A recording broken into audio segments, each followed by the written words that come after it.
Welcome to episode 48 of Published.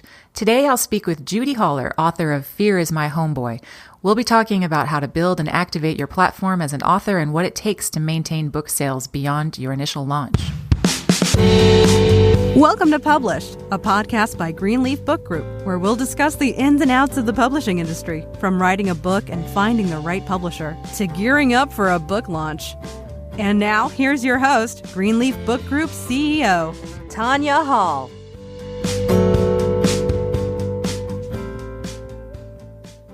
Welcome back to Published. In this episode, we'll hear from speaker, author, and certified fear boss, Judi Holler, about her journey to becoming a best-selling author and speaker. Judi shares how she built her successful brand and platform and how she cultivated a loyal and engaged following and readership. All right, Judi, welcome to Published. Oh, it's so good to be here and so amazing to actually say I'm officially published. So it's incredible to be here. Absolutely. So to start, why don't you tell us a little bit about yourself and what you do?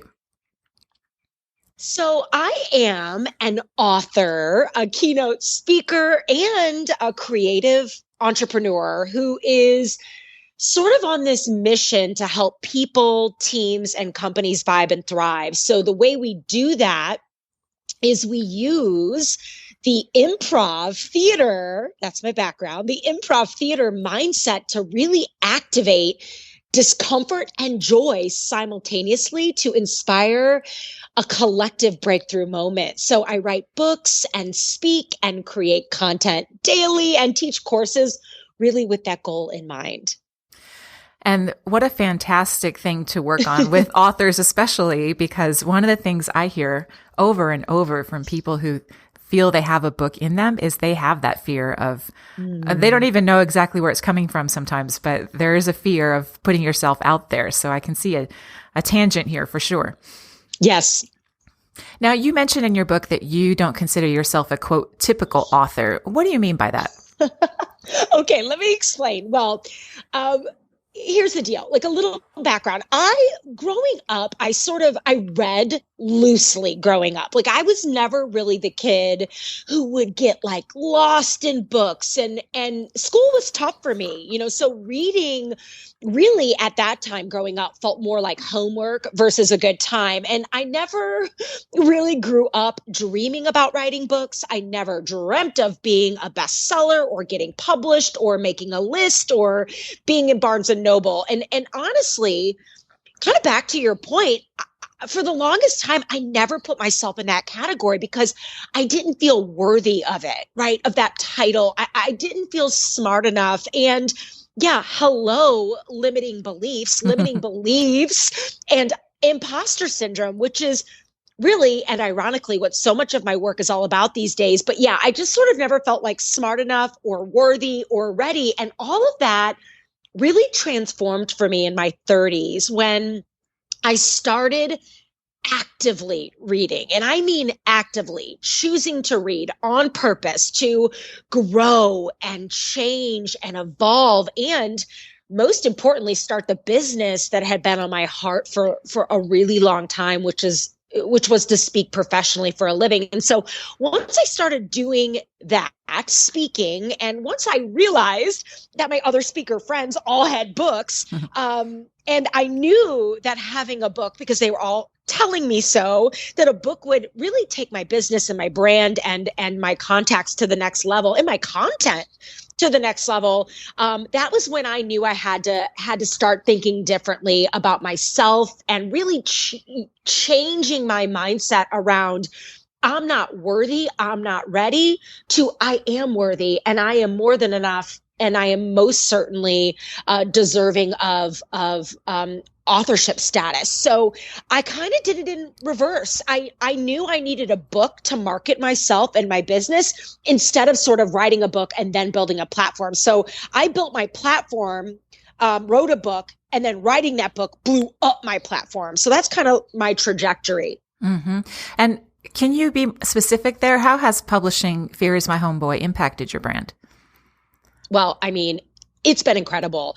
It's like the best and prettiest and most awesome business card I've ever had in my entire life. It has helped so many people find me that would have never had access to me or my work. And honestly, it gives my work and my content a little bit more street cred, to have this beautifully published and really smart book. But my favorite part, Tanya, really is the impact that we've been able to make as we've built a community alongside these ideas. So for a little context, when my book first came out, and for all new authors, budding authors reading this, you're going to love this. And we'll dig into this in a little bit. But, when my book first came out, I had 2,800 to 3,000 followers on Instagram. And right now, my book will be 2 years in May. It's not even been 2 years. I have 22,000 followers and we're growing every single day. And so this example tactically is also why it's been one of my best business cards. And we can get into the tactics there, but it's why you also have to remove the fear of not being ready, or that you need some sort of like huge following to get started, because you don't. You just need to be brave enough to start. You have to be brave enough to suck. You have to be brave enough to get it wrong so you can get closer to getting it right. And then last point here, as it relates to impact, the ideas in the book I wrote with you and your incredible company is really a book designed to help people get out of their way and start living a brave life, right? So as an author, it's just awesome to watch your book be photographed and used as a tool to help people amplify the quality of their lives and actually make lasting change. So that impact has been incredible. But I also wanted to make the point that you don't have to have 1 million followers at the beginning to be really successful with your book. I totally agree. And, you mentioned the impact. I can speak as an author myself to say, it really never gets old, does it? When someone reaches out to you on LinkedIn and says, your book hit me at the right time. Thank you for giving me some help in this thing I've been struggling with. It just, I can't express how powerful that is. Yes. Couldn't agree more. Yeah. So you mentioned earlier that you took this sort of reverse approach and you built your author brand and platform before you published the book. And how did you approach that? Yeah. So, I would kind of chunk it into 3 big categories. Number one, I showed up every single day. I think when you're building and maintaining a brand or an author platform, consistency is so important. Yes, content is incredible too. We want to be creating shareable, savable content, but we've got to show up. We've got to have a plan. So I showed up every day. Number 2, I wasn't afraid to promote myself and talk about it and bring my community along for the journey. I mean, I was posting the year before the book came out, all the behind the scenes activities of writing and submitting chapters and being nervous and getting stuck on an idea. And so by the time my book came out, a lot of my community had sort of been along the journey with me, and they sort of felt like they were a part of it. So really bringing them into the fold and not being afraid to talk about it and to share the book before I was sharing the book before we even publicly had a title or a cover design. And I remember when we approved the cover and when we approved the subtitle and when we approved the design, I was revealing all of that step by step. Like as I was learning, I was sharing with them. And so it really created sort of this intimate experience. So when it came out, they felt a part of it. And then last but not least, I'm a keynote speaker primarily in my business. And I really was able to use my speaking business to gain credibility and grow reach. So being on stage to audiences all over the world really helped me get my word out and sell books and most certainly make waves. And the author platform is something I feel like we're always beating on that drum, certainly with our authors, and just trying to underscore the importance of not just building it, but then maintaining it. So you have that, as you said, community around you. How has your author platform been important to the success of your book? I think it's been an important and really fun part of the journey. mean, building a platform, because it involves social media, can certainly be frustrating at times. And it can open the door of imposter syndrome and comparison and jealousy. And you can go down these rabbit holes and start thinking, oh my God, I've got this great idea. And look at how cool my book is. And it's making such change in the world. And then you see somebody else's book or somebody else's manuscript, or they're doing this and they've got this agent, and they're working on this deal. And oh my gosh, all my ideas are crap. And what am I doing? I'm just going to crawl in a hole and hide, right? So you have to really, really, more than anything, protect your mental health, which I call mental wealth, right? Because you'll never find success, and whatever true wealth looks like for you, whatever that looks like for you, whether that's your health, a safe family environment, a safe home environment, healthy, successful, thriving kids, it's going to look different for everyone, but we will never find success if we don't have mental wealth, strong mental wealth. So building a platform has kind of been a two-prong approach for me. Number one, it's showing up and doing the work and putting a plan together. And we can dig into some of the tactics here on how am I going to show up, and what is the story I want to tell, and who do I want to be for the reader today, and what content can I create that's shareable and savable, while making sure that I also keep my eyes on my own paper, and I protect my sanity along the way, because it can be really easy to open the door to comparison and imposter syndrome. So for me, it's a two-pronged approach. It's certainly important to be out there and to be engaging and collaborating and sharing your book and talking about what you're doing.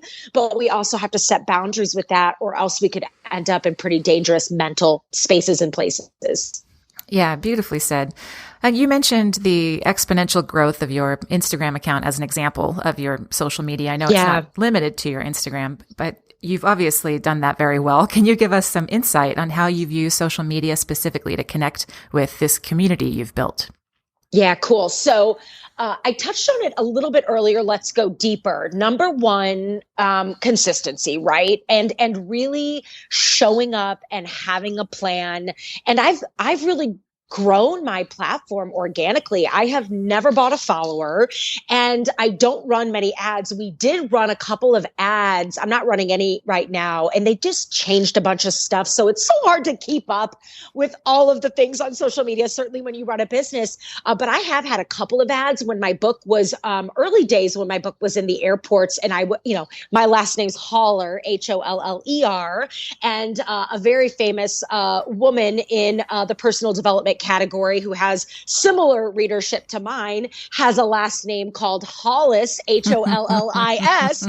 So my book beautifully and luckily, and however you want to look at it, was always, in most cases, buy her book a lot of the time. And so I get photos of it sent to me from my friends and people traveling and clients and shares on DMs. So I took a couple of my favorites and I boosted them and then told the story of the book, and if you like this book, you'll love this book. And here's why. And those ads did really well. But other than that, it was showing up consistently and really growing organically. So I share that story. If you're listening, you got to get creative, right? Find a way to get creative, because it's really up to you to market your book, and people don't realize that. Like, you have to do the work. So number one, consistency is everything, and showing up to do the work and really getting creative.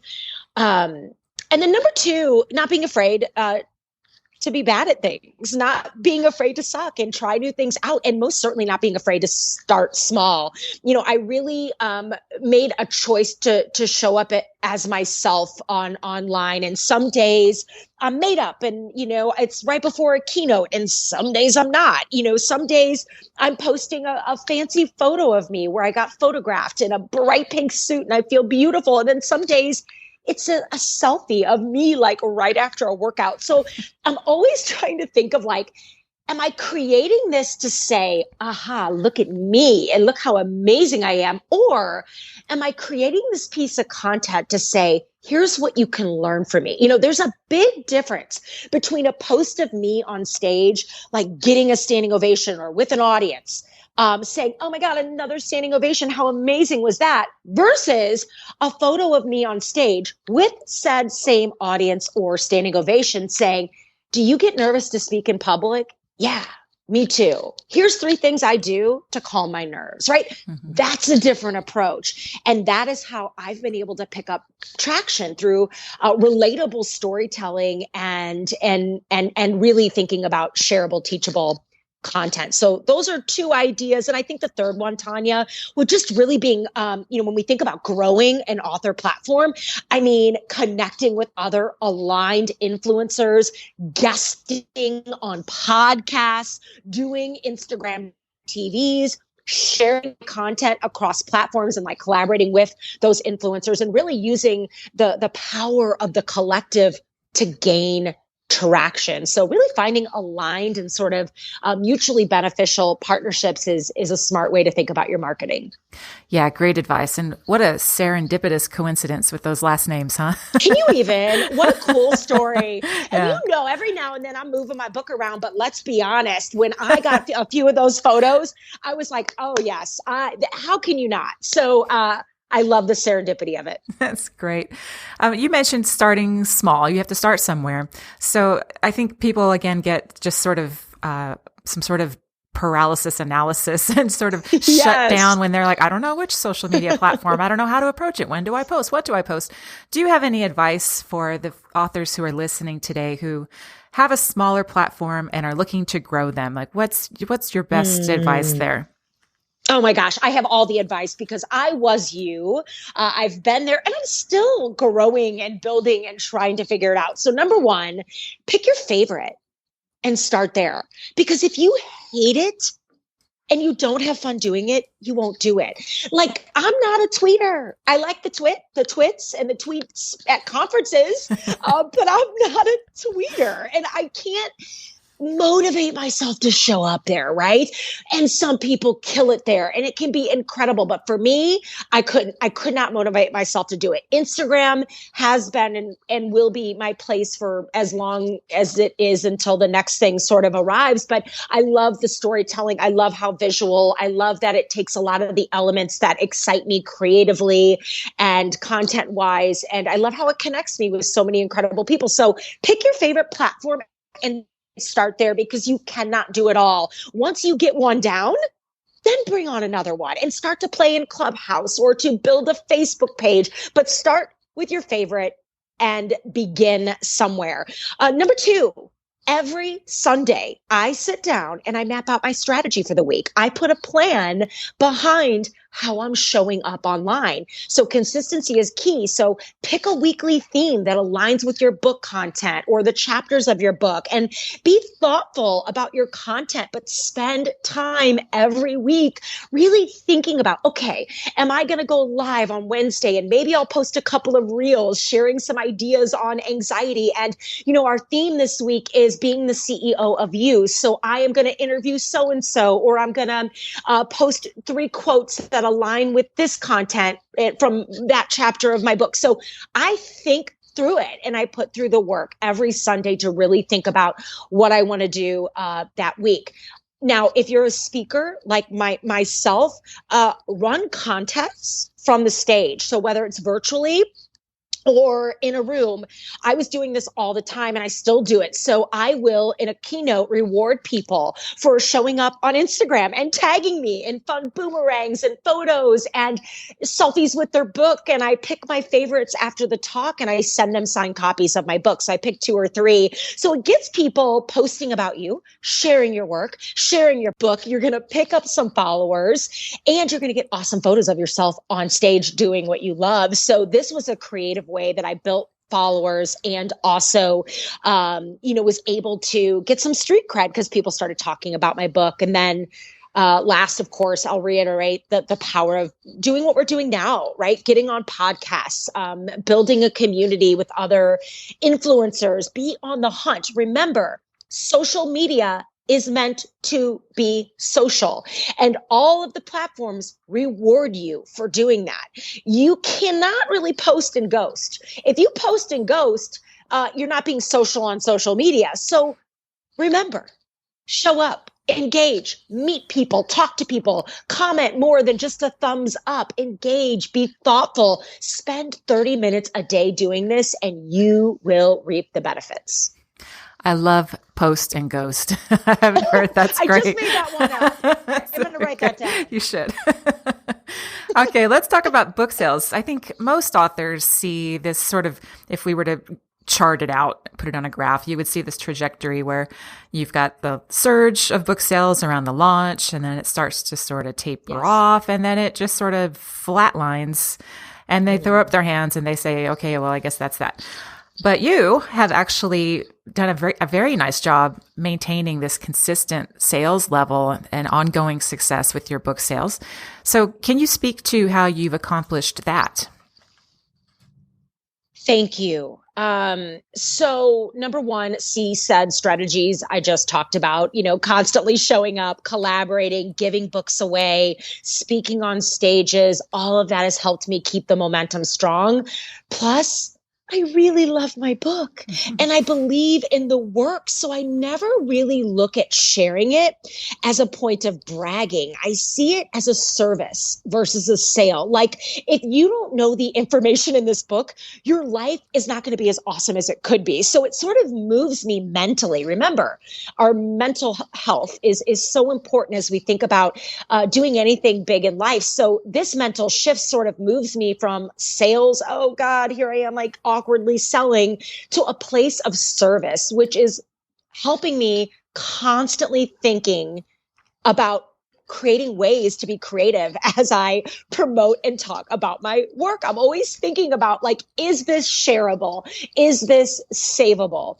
Plus, Tanya, you have an incredible design team. And while I was very passionate about what I wanted the book to look like, your team brought it to life. And I have to say, I have a really good looking book. And I did that on purpose. We wanted this hot pink, bright design so that people would want Hello Marketing. We want people to photograph it. We want I wanted the title to shake people, to catch their attention. It's unconventional on purpose. It's colorful and fuchsia on purpose. And it makes our readers who love the ideas want to share and post about it, because every time they do that, they're not saying something about me. They're saying something about themselves. And so think about that when you design your book, when you title your book, when you market your book, because every time a reader shares my book on social, it's free marketing. So I'm always thinking about creating savable, shareable content because it's a great way to scale fast. And we really wanted to create and build a book that was going to be fun to photograph. And then, of course, they'd read it and learn a lot. And it's so smart. And the curriculum is important, but it's a pretty book. And that was on purpose. And let's talk about that design process because, yes, we do have an amazing design team here. We are all design snobs at Greenleaf Book Group. Yes. Yes, I love that. But your whole brand and platform is very well designed and cohesive, right? So I think that's an important thing for authors to remember is you need this consistency across all of these platforms. And you do such a great job at drawing people in. So how did you decide on some of those elements, such as this hot pink that I know people can't see at the moment, but I strongly encourage them to pop over to Amazon because it is definitely a popping book cover. Yes, yes. Okay, so fuchsia has always sort of been my power color. And I knew and was really crystal clear that I wanted a hot pink book. And we worked back and forth to find the perfect pink, right? Sending examples and all kinds of great stuff because I knew it would be a smart marketing decision and that it would also make me happy every time I looked at it and saw a post. And then we put one word of the title, Homeboy, in like gold foil in the Northwell font. So it's got this like gold foil that shimmers across the cover. And that was just a massive bonus. So from the color to the gold foil to the Northwell font, it was all deeply intentional because I wanted to have and make a creative statement that felt aligned to who I was as a human being, to the energy that I bring to a conversation, to a stage, to an interaction with any reader, and also that would photograph beautifully and be something that's fun to share on Instagram specifically, but across all social media. So it was very intentional, and that color, really was, a color of power for me. So I just leaned into it. And another thing that's unique about your book, you have some very strong calls to action for your readers. which we both know is very important to getting the readers to engage beyond the book. But what are the other elements that lend to that? How do you bring those folks into your community from the book?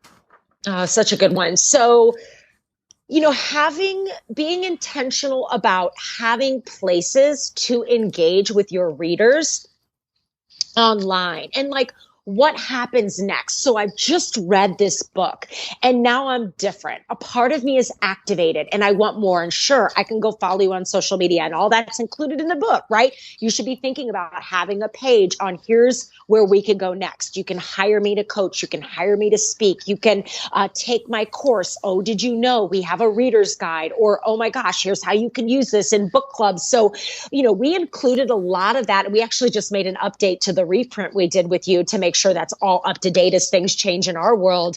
But, just making sure that you have places for them to go when they get done with this work. So where are you at on social? Do you have a private Facebook group? Do you have a course that aligns with your book, or teach a live class, or a page they can go to for downloadable PDFs and screensavers? Of course, keynotes, right? Really building a keynote that aligned with the core idea, the keynote in my book, and workbooks and study guides. So, you're not just writing a book. So many people, and Tanya, I don't know if you come up against this a lot with new authors and even some tenured authors, you don't just write the book and ghost either, right? If you really want to be successful and continue to sell books and do incredible things with the platform you've been given, you have to be intentional about it, right? And what you work on works. And so, the life cycle of your reader, you want that to continue. I don't want them to put down Fear is My Homeboy and go away. I want them to put down Fear is My Homeboy and pick up what comes next. And I want to make sure that they have tools and resources to keep going. So your job as an author is, of course, to move through the book and to market it and to build a community and get it out there, but also to think about what comes next. And when they get done reading, do I have an ecosystem of products that can really help my reader go even further? And that's important to think about. Great advice. And you bring up a very important point there with the whole don't write and ghost either, because frankly, I experienced this when I wrote my book. And after doing this for 17 years, I should know better. But there's this type of magical thinking you can fall into when you do anything that's that hard, right? I've been taught your whole life, you work so hard on this thing and you finished it, and now sit back and good things will happen. And we know that just listening to you, clearly that's not the case. Yeah. But I think even experienced authors can fall into that trap. Oh, yeah. And Tanya, it's like your book, great. Happy book birthday. It's book launch day. Woohoo. Your work has just begun, right? You're now getting to work. And that's the one thing I get to talk to so many authors who are specifically interested in Greenleaf, which is always such an honor and so cool. And the one thing I'm always telling them is be thinking about your marketing now, because you can't expect a publisher, an agent, anyone to wave a magic wand and make your book a best-selling book. It's up to you. So be thinking about your marketing runway leading up to the book launch, the whole birth of the book when it comes out. And then what's that 3 to 6 year plan after the book and beyond? Because it is a life cycle and it is up to you. I mean, writing a book is not for the faint of heart. And this is why not everybody does it and not everybody can do it, and the people who really do it and the ones who are really successful are the ones who think about the life cycle of the book and take it very seriously and realize their work is only just beginning. So that's my biggest piece of advice. Like, take your marketing and your plan around marketing your book just as seriously as you take the developmental content and working with your editors and the research and the writing, because you've got these beautiful ideas. You've spent however many years, your whole life preparing for this moment. Your job is to get it out into the world. What a shame it would be for it to collect dust in the back of Barnes and Noble. Let's bring that baby out into the world and remind the world why it's important. And we should not feel guilty about that. We should not feel ashamed of that, because if you don't do it, no one else will. Mm-hmm. Another good point. Sometimes authors say, I don't want it to be all about me. But it is all about you if you're the author.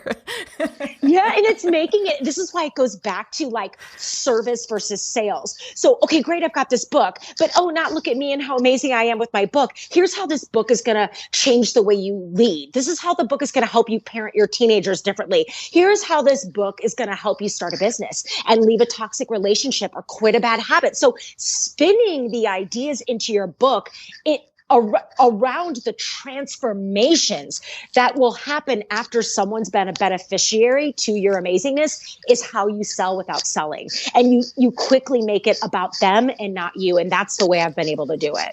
Yeah, fantastic. So you're obviously a wellspring of creative energy. What other projects are you working on right now? Oh, we're always up to something.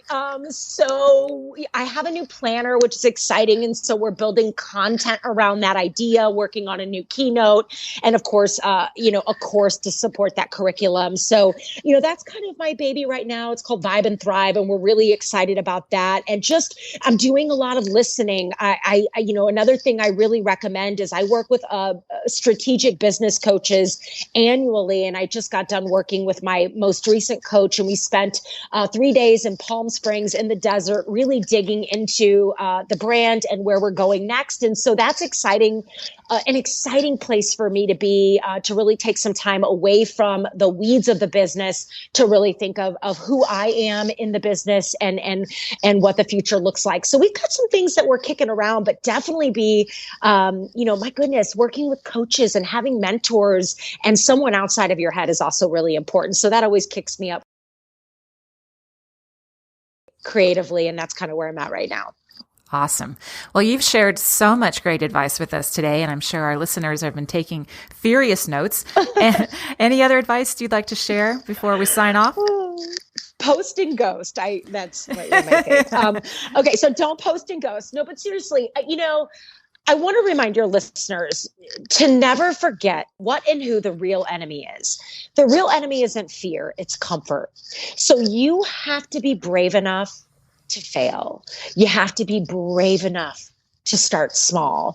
You have to be brave enough to get it wrong so you can get one step closer to getting it right. And the thing is, fear is actually so boring and so basic because it has one job. All it does every day is one thing. Its only job is to stop you. It wakes up every day to try and stop you. So knowing this is power because it means that if fear's job is to stop you, your job is to move. That's the antidote, action. So if you're listening to this right now and you do not feel ready or worthy or smart enough to bring your ideas, your stories into the world in the form of a book with Greenleaf, I'm here to tell you, you're wrong.